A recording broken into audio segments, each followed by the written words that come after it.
Bonjour et bienvenue sur la chaîne de Nantal Goblin Noob. Aujourd'hui on est sur le numéro 53 et c'est notre moment de règle. Et on va débuter cette semaine par deux traits de bataille. Alors les traits de bataille, qu'est-ce que c'est? Eh bien vous avez, rappelez-vous la définition dans vos règles, dans les règles au niveau du 27.2. Donc la plupart des traits de bataille sont des aptitudes qui peuvent être utilisées par toutes ou certaines unités d'une armée. En fait, qu'est-ce que ça veut dire? Ça veut dire qu'en fait, ce sont des règles un petit peu spécifiques à un type d'armée. Voilà. Et dans ce guide, on va découvrir en fait deux traits de bataille. Le premier pour les Sylvanettes, le second pour les villes des fiels obscurs. Pour les Sylvanettes, en fait, on va découvrir ce que sont les lieux de pouvoir, qui vont nous permettre de sélectionner des éléments de terrain qui donneront des bonus à nos unités. Les lieux de pouvoir, en fait, le rituel de la vie d'Alariel a conféré une vitalité nouvelle au royaume. Les sylves de guerre continuent de propager le chant de la reine éternelle sur toute la création pour attiser de nouveaux cycles de croissance d'où elles puiseront en retour leur force. Alors, comment est-ce que ça se détermine? En fait, après qu'on ait choisi les éléments de terrain, les éléments de territoire, pardon, donc le déploiement, et avant qu'on dispose les terrains de faction, eh bien on va pouvoir désigner jusqu'à 3 éléments de terrain sur un champ de bataille entièrement à l'extérieur du territoire ennemi. Ça c'est important. Et ces éléments de terrain, ils vont être considérés comme étant des éléments de terrain luxuriant. Je ne sais pas si vous vous en souvenez, on en avait déjà parlé du terrain luxuriant dans une aptitude de la branche enchanteresse. Mais justement, à ce moment-là, on nous disait qu'on n'avait pas encore les règles. Et bien justement. Et en fait, ces lieux de pouvoir et ces terrains luxuriants, au début de la phase de héros des Sylvanettes, on va pouvoir guérir une blessure allouée à chaque unité Sylvanette amie entièrement à 9 pouces d'un élément de terrain luxuriant ou d'un bois sauvage éveillé ami. Ça veut dire quoi? Ça veut dire que si vous êtes entièrement à 9 pouces, ça veut dire que l'intégralité de votre socle est au maximum à 9 pouces de ce terrain luxuriant ou de ce bois sauvage éveillé, eh bien vous allez pouvoir, à la phase de héros des Sylvanettes, récupérer un point de vie, un point de blessure pour chaque unité Sylvanette qui se trouve dans la zone. C'est hyper intéressant, c'est un pouvoir très très très important. Donc comment est-ce que ça va se passer? Comment est-ce que ça se matérialise? Eh bien en fait, au départ, on va donc déterminer, ou en tout cas le joueur Sylvanette va déterminer quels sont les terrains qui vont être des terrains, des lieux de pouvoir et des terrains luxuriants. Une fois que ça a été fait, il va bien falloir les matérialiser. Donc pour ça, vous mettez un petit papier, un compteur, enfin quoi que ce soit. Voilà. Le but du jeu, c'est qu'ils soient bien identifiés, bien identifiables. Ensuite, dans la partie, très simplement, comme je viens de l'expliquer, si votre figurine est à est dans les 9 pouces autour de ce terrain luxuriant, eh bien vous allez pouvoir lui faire récupérer un point de blessure à chaque phase de héros. Et ce pour toutes les unités qui sont dans les 9 pouces. Attention. Et intégralement, je le rappelle, intégralement dans les 9 pouces.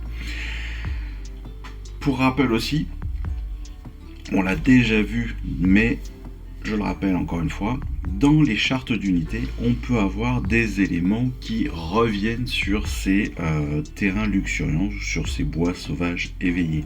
Donc attention, l'esprit de Durtu, la branche enchanteresse, entre autres, vont bénéficier de ces terrains spécifiques avec leurs aptitudes. Donc relisez bien vos charte d'unité, relisez bien évidemment la branche enchanteresse et l'esprit de Durtu pour que vous puissiez profiter de ces aptitudes et donc de ces terrains, de ces lieux de pouvoir, de ces terrains luxuriants. Voilà, tout simplement comment est-ce que ça se présente pour les Sylvanettes. Pour le ville du fiel obscur, les villes du fiel obscur c'est un petit peu différent. En fait, vous le savez, les villes du fiel obscur, ou Gloomspite en anglais, ils sont sous la direction, on va dire, de la mauvaise lune, sous l'orbite de la mauvaise lune, et la mauvaise lune qui suit une trajectoire erratique dans le ciel qui galvanise ses adorateurs et qui sème la folie dans les esprits des autres peuples. Alors, comment est-ce que ça se passe pour cette mauvaise lune?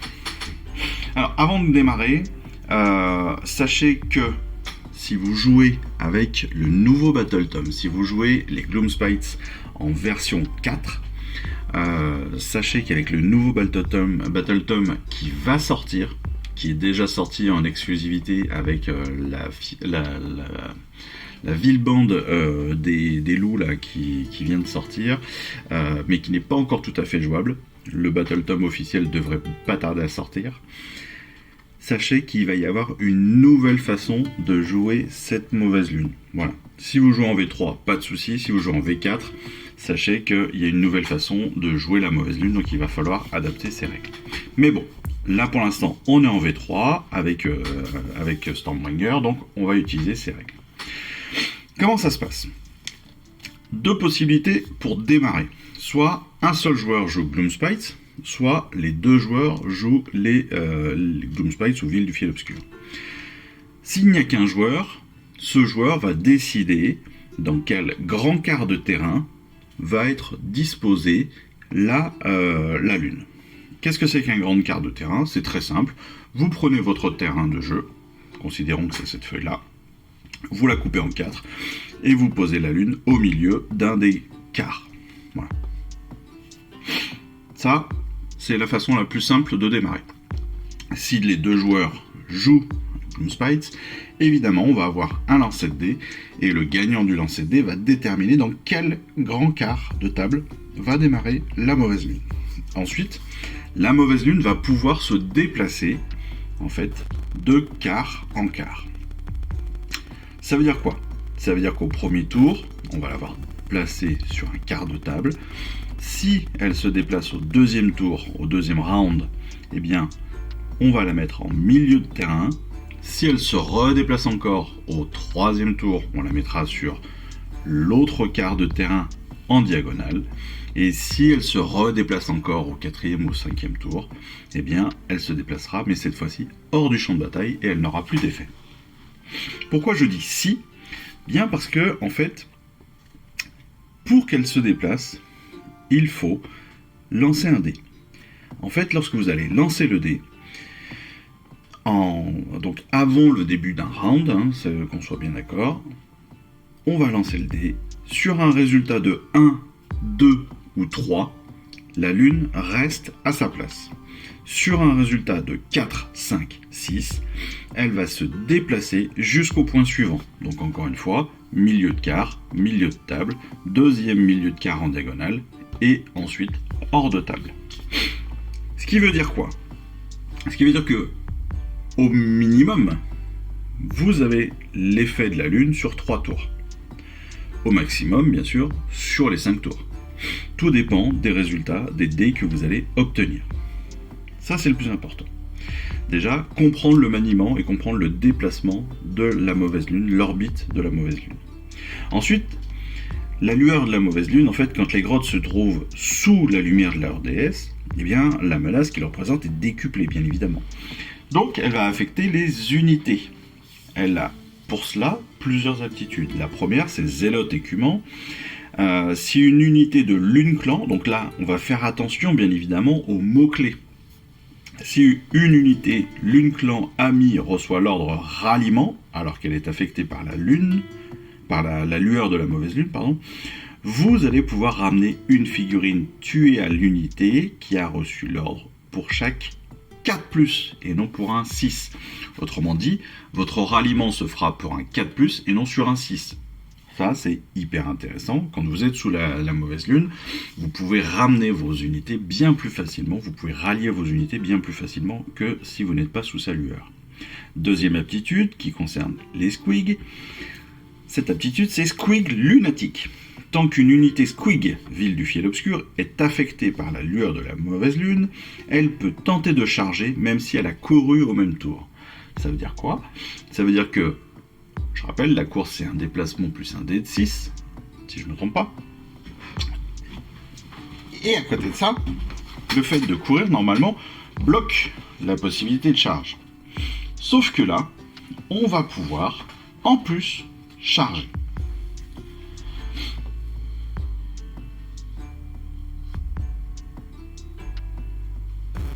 Je suis en train de relire rapidement la course.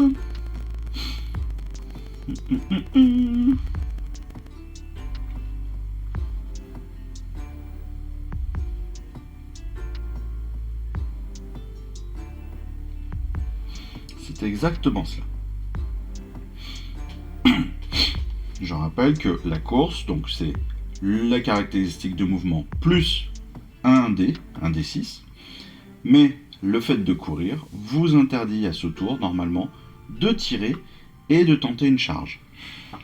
Sauf que là, avec Squig Lunatic, non seulement vous allez pouvoir courir, mais en plus, vous allez pouvoir charger.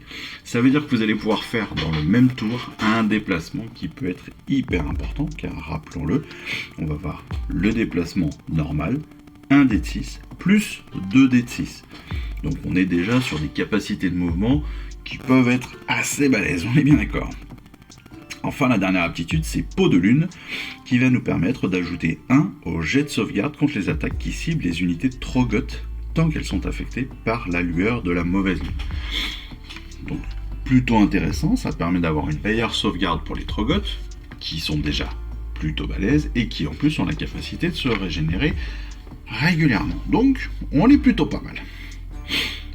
Pour rappel, le tutoriel, donc, on a un grand quart, on dépose notre lune, sur 1, 2, 3, elle ne bouge pas au tour suivant, au round suivant, sur 4, 5, 6, on la déplace d'un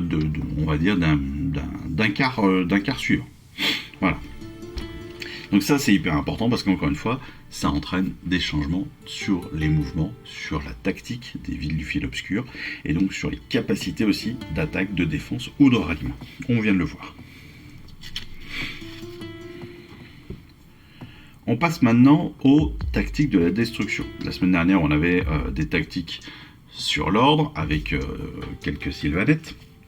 Cette fois-ci, on est sur la destruction et sur des villes du fil obscur, avec d'abord les crevards de Zarbag. Les crevards de Zarbag qui forment une bande hétéroclite de guerriers qui fournit un mélange d'unités de tir et de mêlée. Ils sont commandés par Zarbag le chaman, qui est un stratège rusé et un puissant lanceur de sorts. Je rappelle, avant de vous donner ces tactiques, ces éléments de tactique, je rappelle que c'est une bande Underworld, les crevards de Zarbag, et que dans un tournoi, ils ne sont pas utilisables. Vous allez pouvoir les utiliser dans votre armée si vous vous battez à jeu égal ou avec un ami, aucun souci, mais dans un tournoi, vous ne pourrez pas forcément les utiliser. Des avantages pour ces crevards. Évidemment, ils sont polyvalents. Bien sûr, ils sont 9 dans cette unité. On a des archers, on a une raitière, on a des squigs, on a un sorcier. Donc on a pas mal de possibilités avec un bon mélange d'unités, de tir, de mêlée, qui sont donc commandés, comme je le disais, par un lanceur de sorts qui est pas si mal que ça. En plus, on a un fanatique crabouilleur qui est caché parmi eux et qui peut servir à faire quelques dégâts. C'est évidemment aussi une unité importante, je vous l'ai dit, ils sont 9, donc on a un nombre de figurines qui est intéressant, qui peut permettre d'aller disputer un objectif, occuper une zone de terrain, protéger un autre chaman, enfin voilà, ça peut offrir pas mal de possibilités du fait du nombre de figurines dans cette unité. Par contre, a contrario, un petit peu comme tous les grottes, hein, ils sont un peu faiblichons. C'est-à-dire qu'ils sont pas très résistants, ils ont une caractéristique de sauvegarde qui est pas top, qui est même nulle. Ils ont pareil, très peu de blessures allouables. Donc ils sont quand même très très très vulnérables aux attaques de votre adversaire. Les archers Lune Clan, c'est des grands groupes de grottes qui sont spécialisés dans les attaques de tir. Ils sont prudents, donc ils se tiennent assez loin de l'ennemi, en tout cas c'est l'idée qu'il faudrait que vous en ayez, et ils vont faire pleuvoir par contre une grêle de flèches si féroces que même les cibles les plus agiles ou les mieux protégées peuvent être blessées par l'un de leurs traits meurtriers. Pourquoi est-ce qu'on dit ça ? Parce qu'en avantage, évidemment, ils ont des attaques de tir qui peuvent être intéressantes. Les archers Lunkler, en fait, ont une bonne cadence, parce qu'en fait, c'est une unité de 20 personnages. Si vous ne prenez pas de raitière, vous avez 20 possibilités de flèches. Mais en plus, ils ont une aptitude Paxson de flèches, qui permet de doubler leur nombre d'attaques tant que l'unité est assez nombreuse. Si je ne me trompe pas, tant que vous avez plus de 10 figurines, il me semble, c'est 10 ou 12, un truc comme ça, vous allez pouvoir doubler le nombre d'attaques. Donc ça veut dire que si vous avez une unité simple de 20, ou une unité encore mieux renforcée de 40, vous allez pouvoir lancer 40 ou 80 flèches. Ça veut dire quand même une proportion, statistiquement, une capacité de blessure assez intéressante. Même si, honnêtement, les tirs sont pas très puissants, et les caractéristiques de touche et de blessure sont pas les meilleures du monde. Le fait que ce soit une unité importante, encore une fois, 20 personnages dans une même unité, c'est hyper intéressant pour aller disputer un objectif, pour occuper l'espace, pour couper une ligne, pour protéger un héros, ou pour protéger n'importe quelle unité, pour protéger un décor. Voilà, tout cela, c'est intéressant d'avoir un grand nombre parfois de figurines, justement pour se protéger du reste de ses ennemis. Par contre, au même titre que Zarbag et ses collègues, les archers, ils sont faibles, quoi. Caractéristiques de bravoure pourries, sauvegarde, blessures hyper médiocres. Donc ils peuvent prendre un nombre de blessures hyper important dès qu'ils sont attaqués. Et donc, de perdre beaucoup de figurines à n'importe quelle attaque. Et puis de perdre aussi des figurines sur les phases de déroute. Et ça peut aussi faire très très mal, parce que ça arrive très très rapidement. Donc, à placer, à utiliser comme il faut. Une fois que c'est bien utilisé, ça peut être très intéressant, mais si vous ne faites pas attention, vous pouvez très très très vite perdre vos unités d'archers.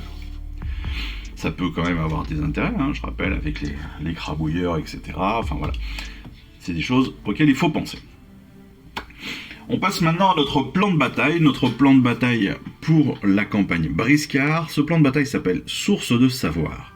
Les conditions difficiles de la campagne se faisant ressentir, les forces de la destruction commencèrent à se chamailler entre elles. Craignant que son armée n'épuise toute son agressivité, le bosquitu Uslak Kasdan ordonna à ses commandants d'emmener leurs unités les plus incontrôlables à la recherche des troupes de l'ordre, afin que les pulsions belliqueuses des Oryx ciblent l'ennemi et non les leurs. Les seconds acceptèrent immédiatement et commencèrent à comploter entre eux, dans l'espoir de prouver leur talent de chef et d'impressionner le boss. Ils finirent par élaborer un plan requérant seulement de la fermeté avec leur meute et beaucoup de courage. Une attaque directe. Pendant ce temps, au camp de l'ordre, le seigneur impératant Ael au cœur de l'âme recevait les renseignements sur l'emplacement de réserves d'Etherquartz enterrées non loin de là. Une patrouille dirigée par 2 jeunes officiers fut envoyée pour récupérer les pierres de royaume dans l'espoir qu'elles confèrent sagesse et savoir au commandant Sigmarith. Les chefs Oryx interceptèrent l'armée de l'ordre dans une plaine rouillée, juste au moment où elle commençait à fouiller le site. Désireux de faire leurs preuves, les commandants des 2 camps commencèrent à donner des ordres. Ils n'allaient pas tarder à comprendre que leurs ailes n'étaient pas seulement alimentées par leur ambition, mais aussi par la présence des réserves d'Etherquartz. Alors, comment est-ce que ça se passe ? Comme d'habitude, on a une opposition ordre-destruction. Et maintenant, on va commencer à prendre cette nouvelle habitude-là depuis la semaine passée, c'est que notre liste d'armées va être très libre. Pourquoi ?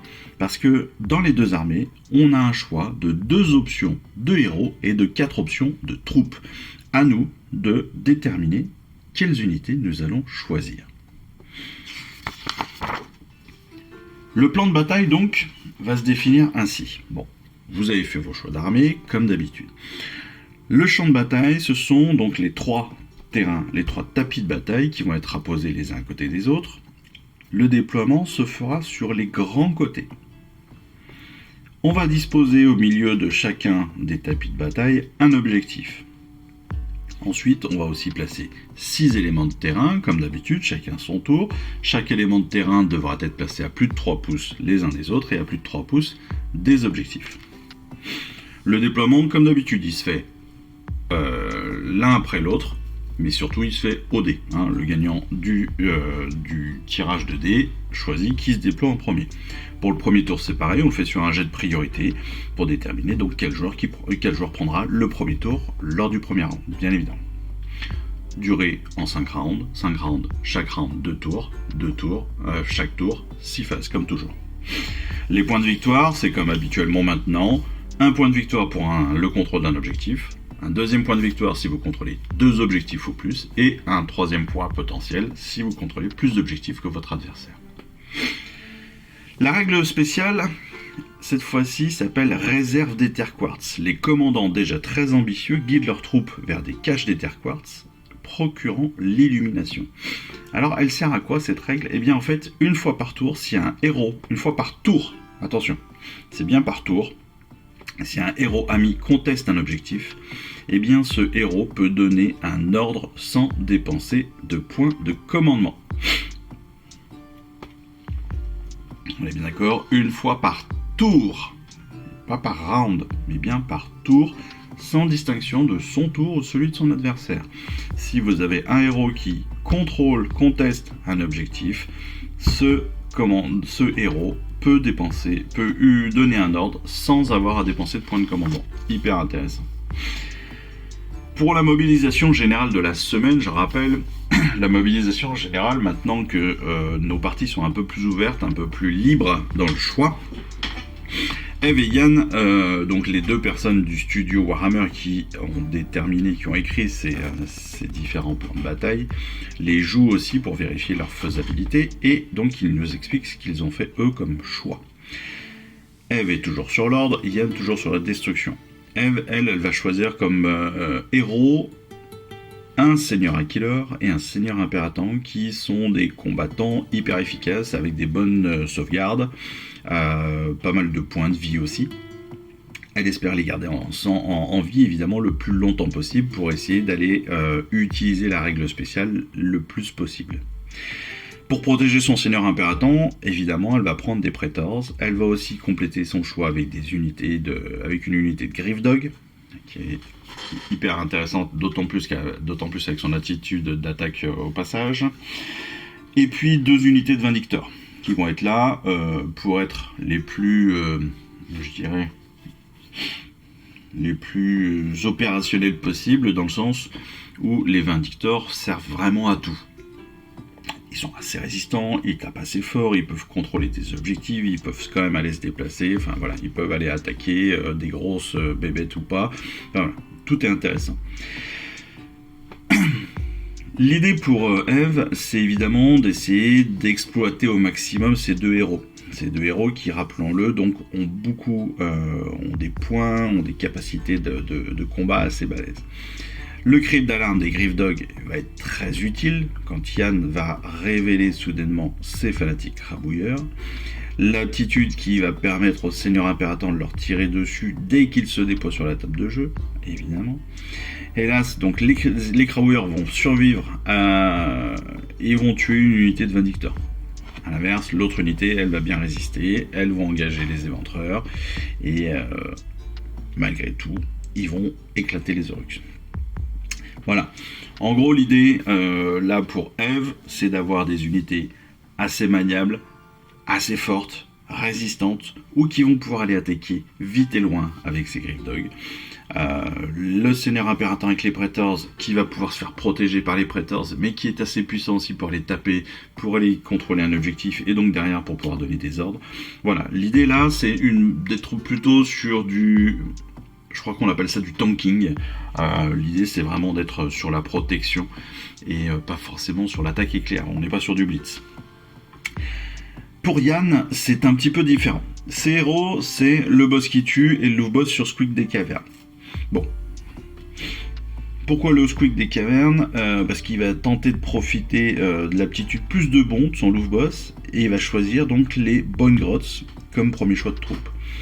Ensuite, il va prendre des éventreurs qui vont lui permettre d'avoir une unité de mêlée qui va être quand même assez efficace, même si elle est un tout petit peu moins bonne que des Vindictors, mais comme ils sont 10, elle a vraiment son utilité. La règle spéciale du plan de bataille va pouvoir être va pouvoir décupler bien évidemment la puissance de ses héros, et entre autres de son boss qui tue. Et donc il va aussi rajouter d'autres unités.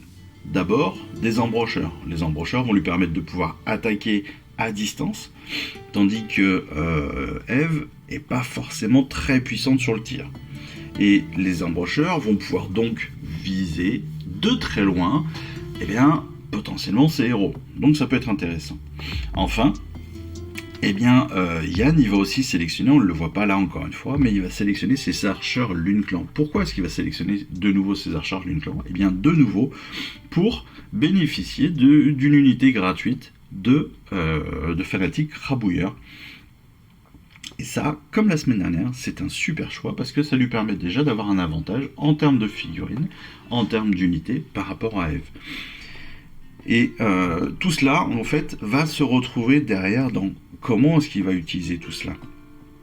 Il va pouvoir donc tirer d'abord avec ses embrocheurs sur les héros, sur les unités de Eve. Il va pouvoir essayer d'aller attaquer avec ses fanatiques rabouilleurs. Mais il peut aussi défendre avec ses éventreurs. Ces deux héros sont quand même entre guillemets assez puissants pour résister à quelque chose. Enfin voilà, les bonnes grottes vont pouvoir aller attaquer au plus proche. L'idée est vraiment, on est vraiment sur deux stratégies différentes. L'une, on est vraiment sur du tanking, plus sur du tanking, on va dire, c'est-à-dire aller chercher les objectifs et balancer des sorts et des ordres très rapidement. Là, on est plus sur l'attaque directe et sur du mouvement, sur la capacité à aller chercher des objectifs par le nombre et non plus par la force, etc., etc. Et vous voyez, c'est ça la stratégie dans AOS, c'est ça qu'il faut réfléchir quand vous montez votre armée. C'est est-ce que vous allez être sur la protection, est-ce que vous allez être sur l'attaque, sur du blitz, sur du nombre, sur la force, etc., etc., etc. Moi-même qui suis actuellement qui a intégré une compétition en ligne sur Tabletop Simulator, c'est exactement ça auquel je dois essayer de penser quand j'ai fait mon armée de Gloomspite, c'est essayer de trouver un juste milieu entre des grosses bébêtes qui vont être là pour être un peu plus résistantes que les autres, peut-être attirer les unités adverses, et puis des unités un peu plus rapides, peut-être un peu moins faciles à sauvegarder ou à protéger, mais qui peuvent quand même malgré tout aller vite, loin et attaquer rapidement. Voilà, c'est plein de petites choses comme ça auxquelles il faut penser, et donc je trouve que ces exemples de mobilisation générale sont plutôt bien pour ça. Voilà qui est tout pour cette semaine. J'espère que cette vidéo de règles un petit peu longue, parce que mine de rien, pas mal de pages cette semaine, vous aura plu. J'espère que cette vidéo vous aura appris pas mal de choses, que mes commentaires et que la vision que j'en ai vous apportera aussi quelques éléments supplémentaires pour vos parties à vous. En attendant la prochaine vidéo et donc la découverte du fascicule numéro 54, eh bien il me reste plus qu'à vous souhaiter une excellente fin de semaine, vous souhaiter aussi une très bonne fin de journée, et puis vous dire surtout à très vite. Voilà. Allez, je vous embrasse. Ciao, bye bye. Je vous remercie d'avoir suivi cette vidéo. Si ça vous a plu, eh bien abonnez-vous, lâchez un petit like et un commentaire, et suivez-moi sur Instagram où je poste régulièrement des photos de mes dernières réalisations et dernières peintures. Et puis comme il est maintenant de tradition sur la chaîne, je vous souhaite une excellente fin de journée et surtout, lisez bien, collectionnez bien, assemblez bien, peignez bien et jouez bien. Allez, je vous embrasse et puis je vous dis à très vite. Allez, ciao, bye bye.